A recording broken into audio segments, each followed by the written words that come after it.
We were a bit touch and go there for a minute, but I am delighted to be back tonight with Lee Stranahan. Lee, how you doing? I'm okay.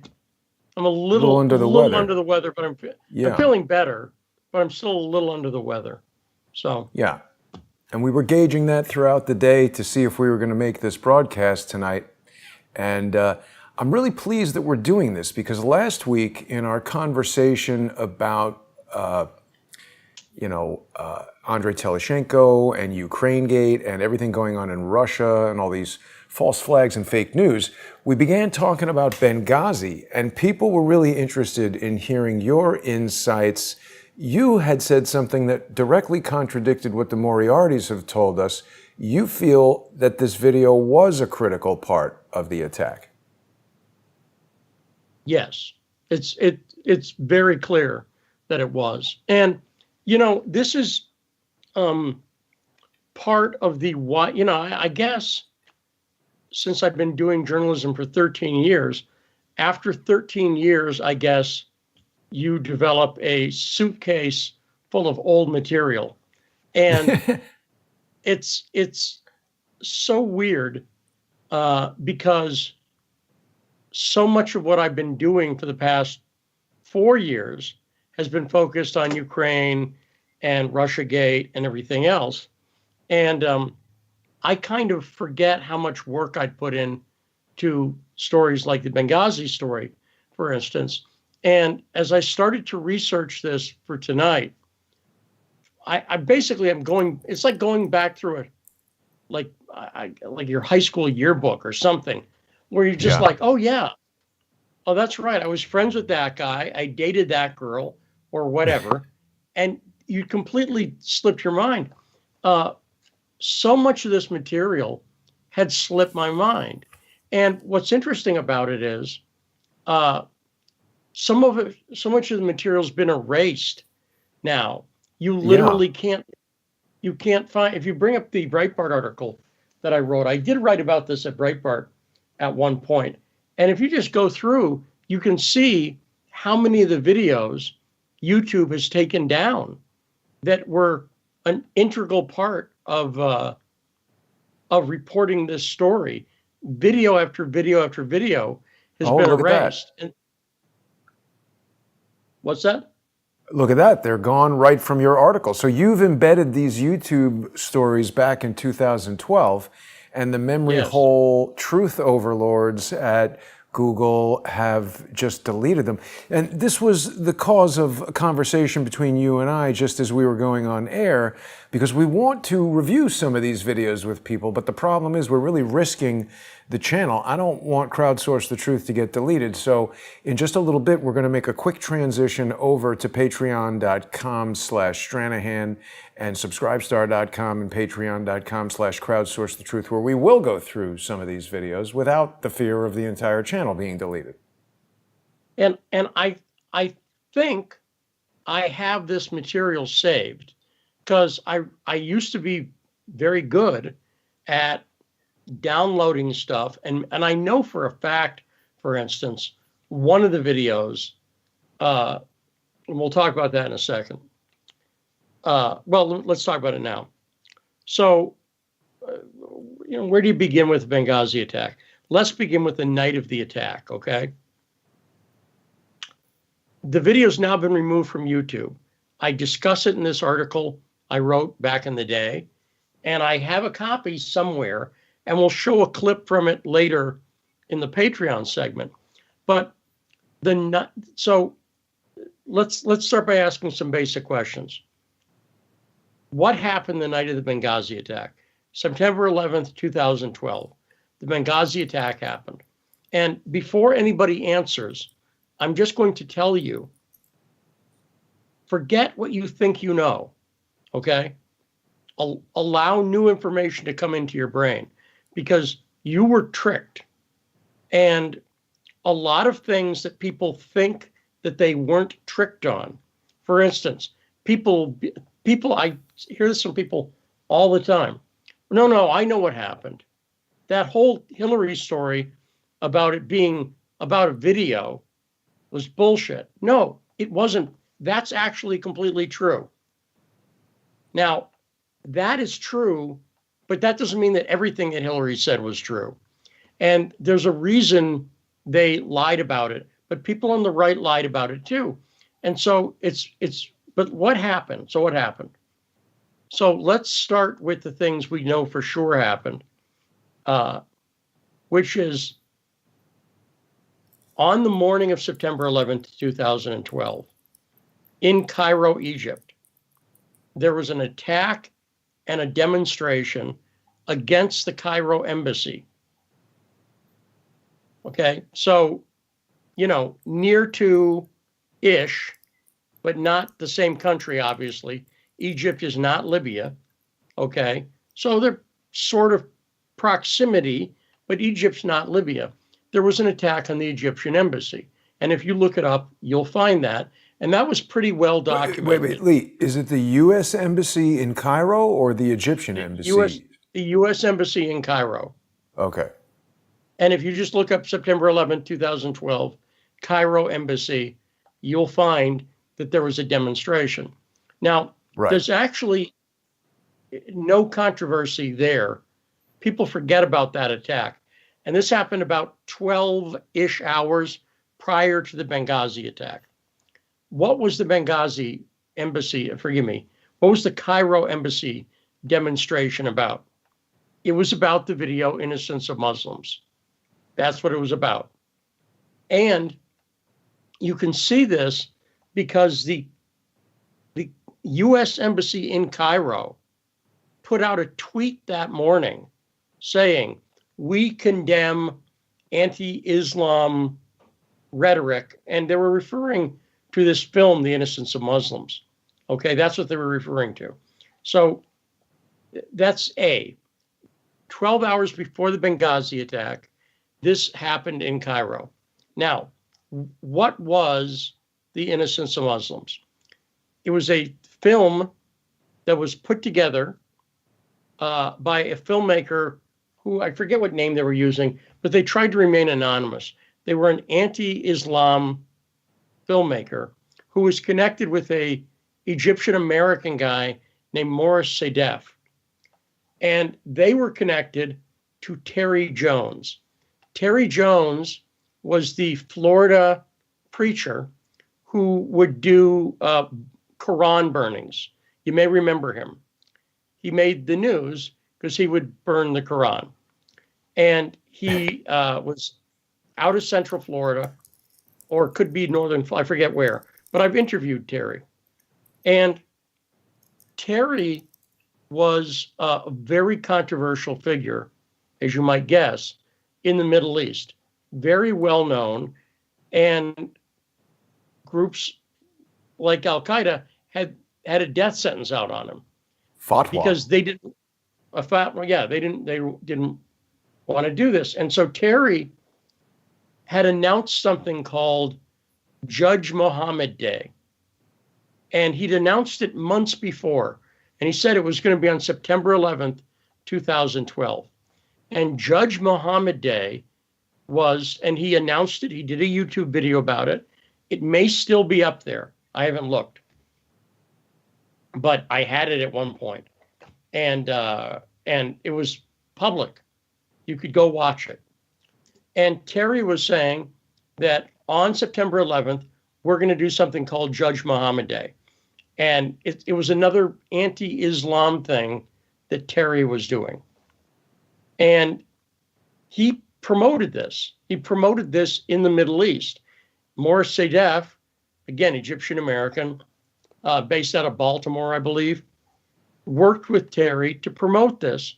And it worked because this video, Innocence of Muslims, became well known in places like Egypt, in places like Libya, in places, like I said, let's just go with Egypt. That's why that Cairo embassy thing happened. There was a TV network called Al-Nas, N-A-S. And Al-Nas, and I sent you that video, Jason, and we'll play that for people. This was days before September 11th.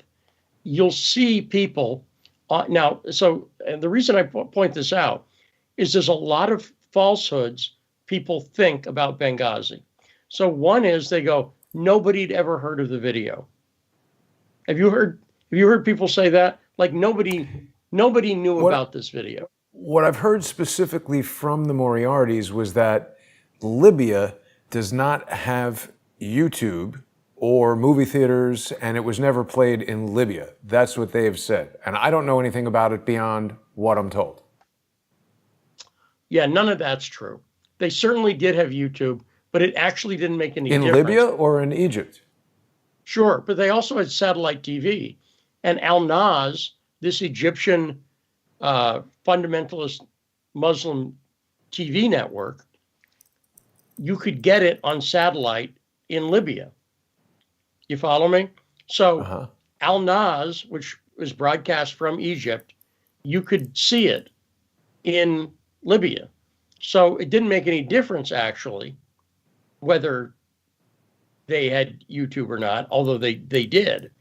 And by the way, there were two versions of Innocence of Muslims posted. One was the Arabic translation, and which is the original, and the other was an English translation. And the one that people had seen was the Arabic one. The English one didn't have many views. The Arabic one had a bunch. And you absolutely you could get, yes, there's not a question about that. And people say, well, it wasn't well known. It was well known. Not only that, I was able to find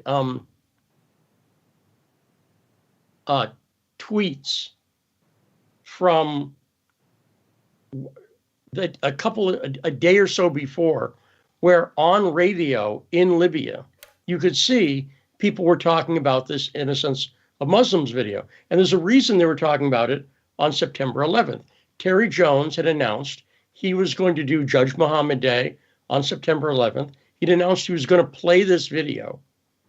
And what people started to think was that this video was going to be released at movie theaters in the US, and it was going to be like a big feature presentation. Of course, that's not true, but that's what the rumor mill in Egypt and in Libya and other places in the Middle East was. So first off, I'm just pointing out that the idea that nobody had heard of this video is completely untrue.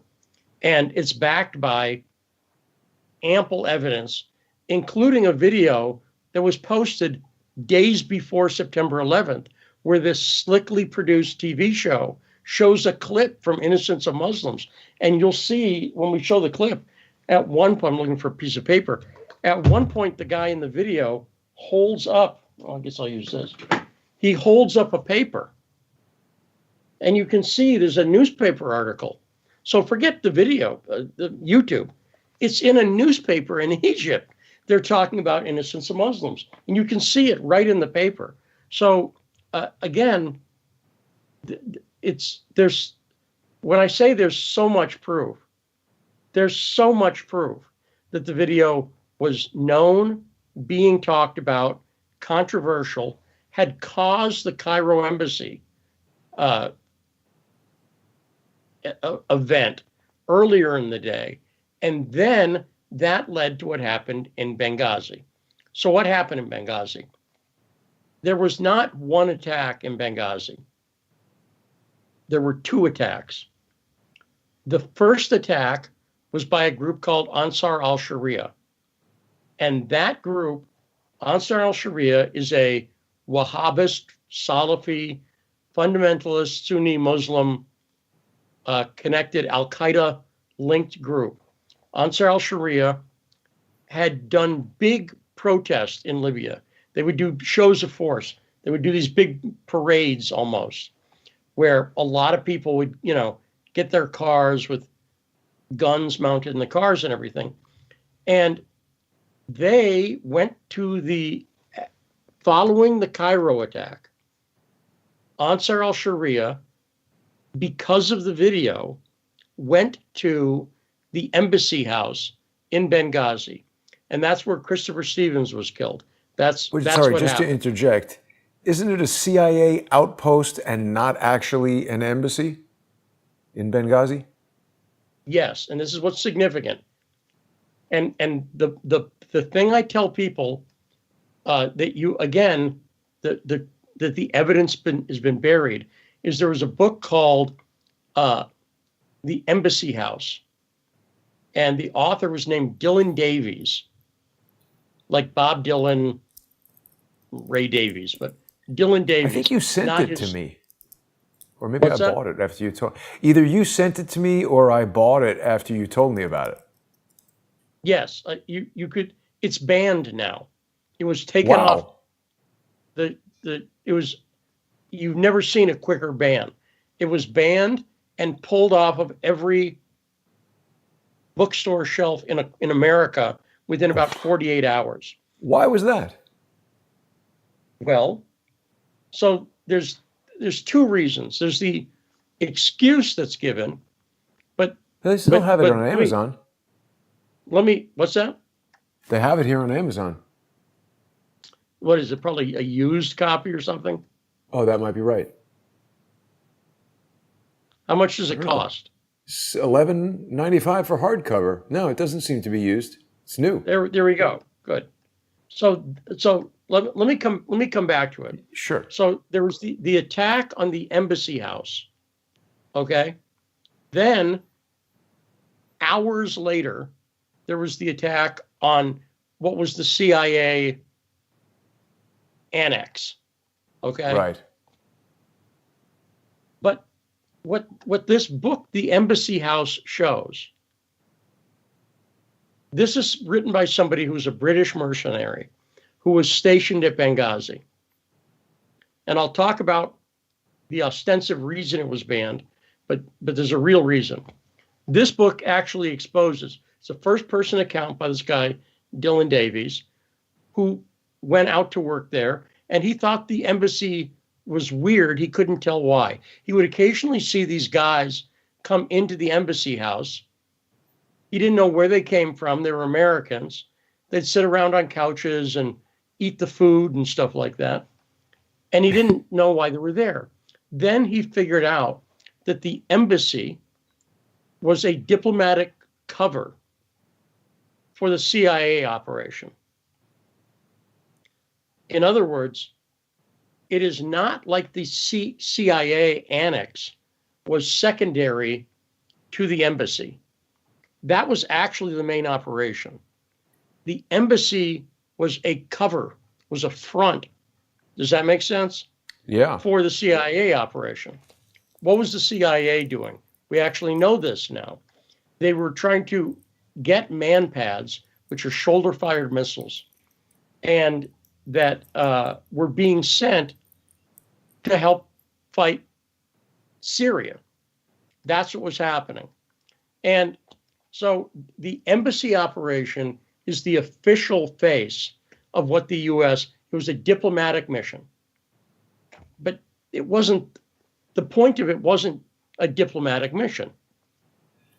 The point of it was the CIA operation. The diplomatic mission was a cover-up. So the Christopher Stevens part of the attack, the first part, that was about the video. That's what Ansar al-Sharia was upset about. And there was multiple newspaper reports about it at the time. And again, we know who did it. It was Ansar al-Sharia. And as we'll show later, CNN actually reported it that night, that it was Ansar al-Sharia. And you'll hear it. You'll hear them say it. By the next day, CNN had conveniently forgotten that it was Ansar al-Sharia. And they were like, it's a mystery. We don't know who did it. We have no idea. But what happened was, when the embassy house was attacked, and Christopher Stevens and I forget the other guy's name, Sean, he was like a communications guy. They were both killed almost instantly. And when people say, well, the U.S. could have retaliated, no, they could not have retaliated, period, for that part of the attack. I'm going to say that again. There were two parts separated by hours. The first part of the attack it would be like, Jason, if someone, uh, if burglars were to break into your house right now, okay? Yeah.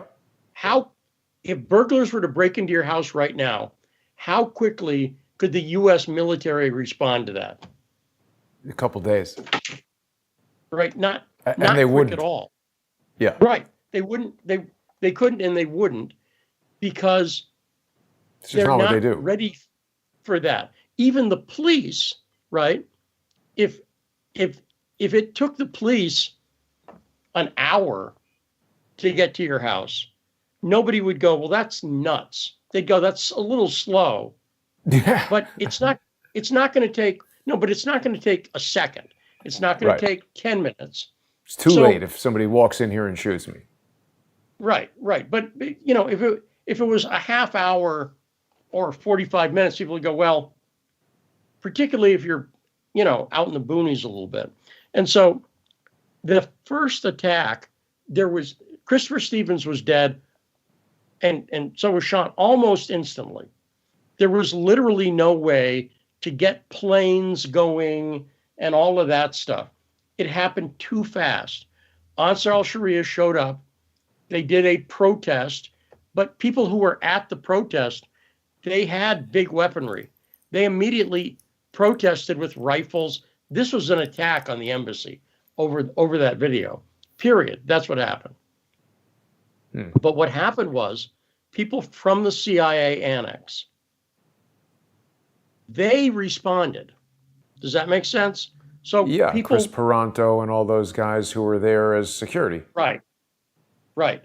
And they shouldn't have responded. This is part of the problem. Why? Here's what I mean by they shouldn't have responded. Their mission was not to protect the embassy. Their mission was to do the CIA's work and move weapons. They were supposed to be secret. Does that make sense? So think of it like an undercover operation. Okay?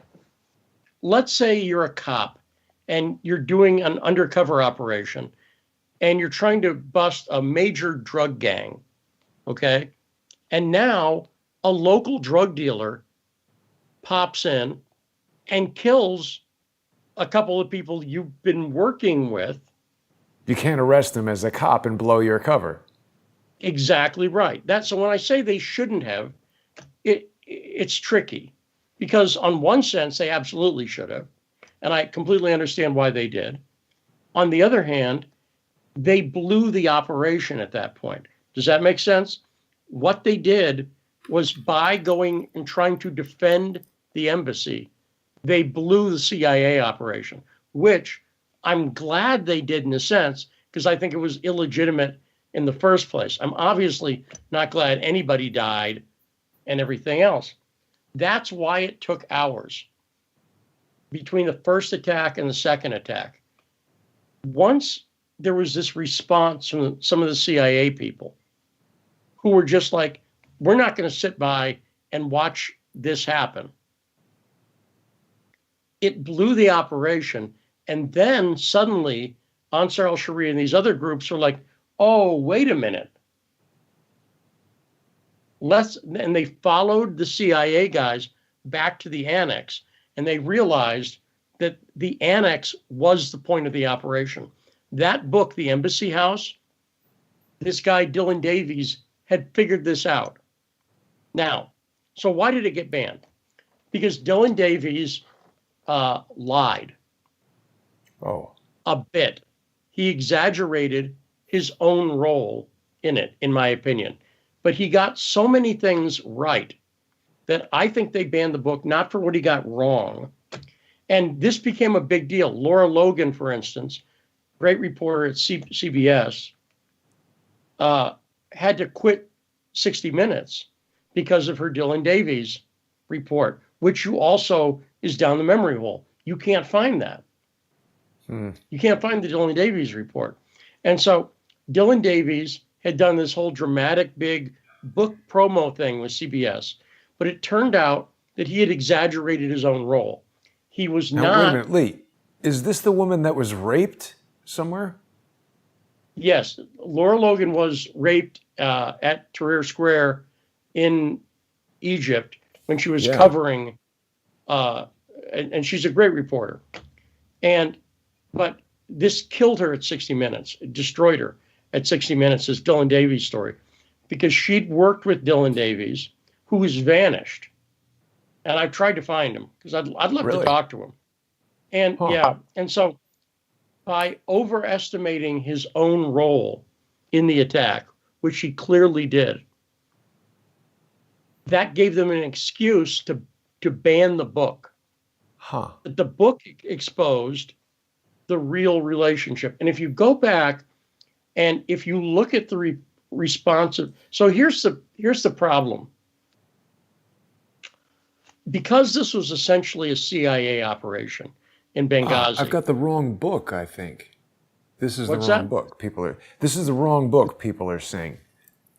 The Embassy House. No, let me see the book again. It looked like the right book. Let me see. It's not Dylan Davies. So, and the comments are telling me it's the wrong. This is the Embassy House, Sergeant Morgan Jones. So that's interesting. They've now put in a fake book. Dylan Davies is right. Morgan Jones is his fake name. His real name is Dylan Davies. So that's the right book. Okay. So he used the pseudonym Morgan Jones. His real name is Dylan Davies. And if you type in Morgan Jones, Dylan Davies, I'm sure you'll find that is the book. Let's do this, Lee. I don't want to break the flow, but we've got just 2 minutes to get over to Patreon and we can start getting into some of the videos that would get us banned from YouTube. We'll continue the conversation. People can join us on Patreon or Subscribe Star, and we'll be back in just 2 minutes. Thanks for watching, everybody.